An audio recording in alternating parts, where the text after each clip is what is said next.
Welcome to the deep dive. Today we're doing something really quite unique. We're delving into excerpts from a self-proclaimed clairvoyance online broadcast. Right. Our mission, really, is to explore his claimed visions. First, his insights into the tragic passing of actor Robin Williams. Yeah. And then we'll shift gears quite a bit, look at his broader geopolitical predictions for the near future. So, yeah, quite a journey. It really is. It's a fascinating set of sources, actually. This material blends, very personal reflections with spiritual interpretation. And global foresight, even. Exactly. Global foresight. It gives this very particular lens, doesn't it? Showing how one individual claims to interpret, unseen energies and make connections between, vastly different things. And just to be clear, we're here to explore these claims just as they're presented in the source, not endorsing them, but trying to understand this unique viewpoint. Okay, right. So let's unpack this, starting with that first big focus. Yeah. The clairvoyant trying to feel or connect with Robin Williams. He clearly expresses deep admiration, calls him an exceptional actor, known for mimicry, character. Yeah, and he even mentions specific films, like What Dreams May Come, which, given the afterlife themes later, is quite interesting. That's a good point. But what's really striking right from the get-go is the clairvoyant's immediate take that Williams, despite that incredible public persona. All the joy he brought. Right. Despite all that, he actually lived in Great Depression and suffered because of what the source calls his inherent goodness. It's a really poignant opening thought on him. It really is. And then the clairvoyant shares this really surprising, almost mundane childhood detail from the vision. Oh, you mean the sticky hands thing, yeah.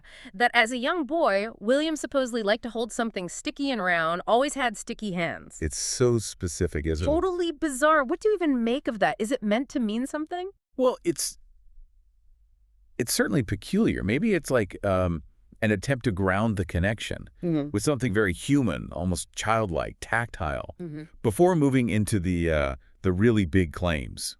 Which come quickly after. They do. The vision transitions to the most intriguing part, Williams' experience right after death.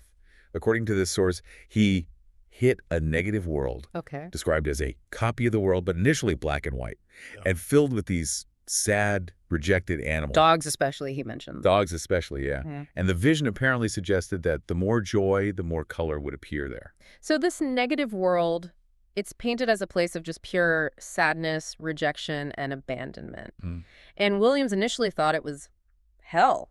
That sounds incredibly bleak, like a landscape built from his own state of mind, maybe. Precisely.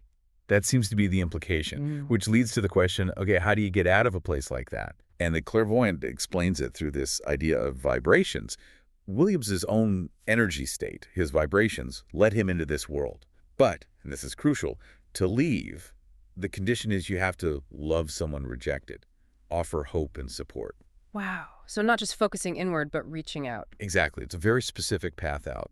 Redemption through compassion for another rejected being, essentially. That's quite something. And the source claims Williams understood this pathway pretty fast, like through whispers or something. Yeah, that's the idea. And it details how he experienced this rejected world, but also apparently saw glimpses of the world of his loved ones.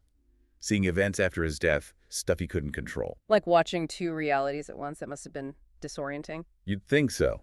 And a really powerful moment described is when he supposedly saw the flowers and cards left for him. Oh, yeah. Yeah, reading them and having this moment of, why didn't I see this during my life?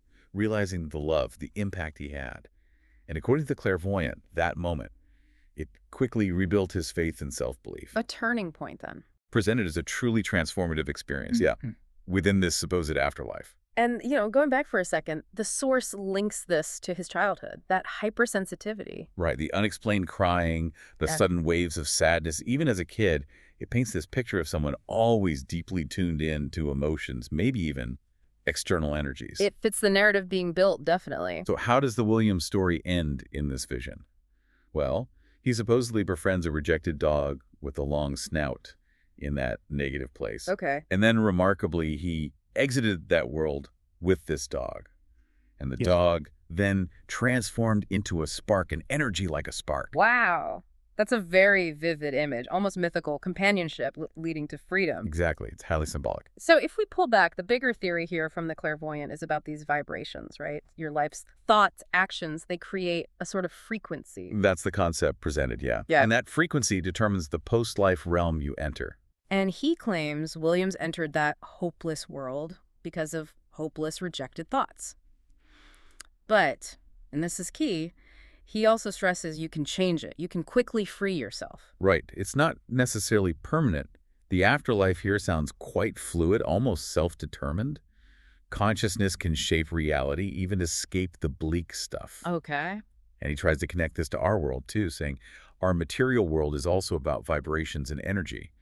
But the immaterial world is beautiful because we paint it ourselves, unlike the limited material one. So freedom in the unseen, limitation here. That's the gist. And, he backs up these visions by mentioning past predictions he claims were successful. Right. And he even makes this analogy saying contacting the deceased is as simple as using a phone, suggesting it's a natural, if unseen, connection. Okay, it's a lot to take in on the Williams side. Deeply personal vibrations playing out after death. Definitely. But then the clairvoyant completely shifts gears, doesn't he? Turns his attention outward to, well, very urgent global stuff. He really does. Yeah. A hard pivot to geopolitics. Let's move into that second part now. It starts with this rumored meeting, Putin and Trump, supposedly in Alaska. Yeah, and right away there's this immediate, quite stark warning in his vision. It's the warning. That something very dangerous is being prepared for Trump. And potentially from internal structures within the U.S. itself. Whoa! The source claims forces are determined to change the U.S. presidency. And the advice from the clairvoyant to Trump is, be exceptionally careful. So an internal threat playing out on the world stage, according to this vision. That's the picture painted. And then he gets into their past interactions. Right. He claims Putin basically outsmarted Trump before, exploited him for marketing, whitewashed him. Yeah, that's the interpretation given. And now the clairvoyant says Trump is supposedly willing to offer Putin much more. It suggests a very uneven dynamic. Okay. And the prediction for the talks themselves, if they happen. Pretty grim. The source predicts little will come of these talks, despite maybe some initial noise about a breakthrough. So hype, but no substance. Ultimately, ending in a fiasco is the word used. And if it fails, the clairvoyant warns, future talks are basically off the table. The consistent theme here is Putin as this, unyielding strategist. Operating only out of self-interest. Exactly. Seeing talks just as intel gathering, not real negotiation. That's the clairvoyant's read on him. Okay. Then the focus shifts again. Middle East. The source predicts Israel will pacify Gaza ruthlessly. And that's followed by a prediction of a much bigger escalation. Bigger how? The massive official attack by the U.S. and Israel together on part of Syria and Iran. Wow. Okay. And the clairvoyant notes he supposedly predicted a prior attack on Iran, trying to lend weight to this new, larger prediction. And what's the stated goal of this attack, according to the vision? The claim is that Israel aims to overthrow the current government in Iran, to install leaders who are more sympathetic to the U.S. and Israel, similar, he says, to other Arab states influenced by America. So a major geopolitical shakeup envisioned there. A huge one. And he connects it to the bigger picture, too, Iran being in BRICS. And this perceived desire by the U.S. and Israel for a serious war, with China potentially being a later target. But that depends on Putin agreeing. Which sounds unlikely, based on what else he says. Very unlikely. The clairvoyant is emphatic. Putin is Trump's enemy, doesn't trust him, won't show loyalty. So the talks are just testing the waters. Sounding out America's intentions is the phrase used. Not about finding genuine agreement from Putin's side anyway. Okay, so if these talks are destined for fiasco, what's the consequence? This is where it gets really dire.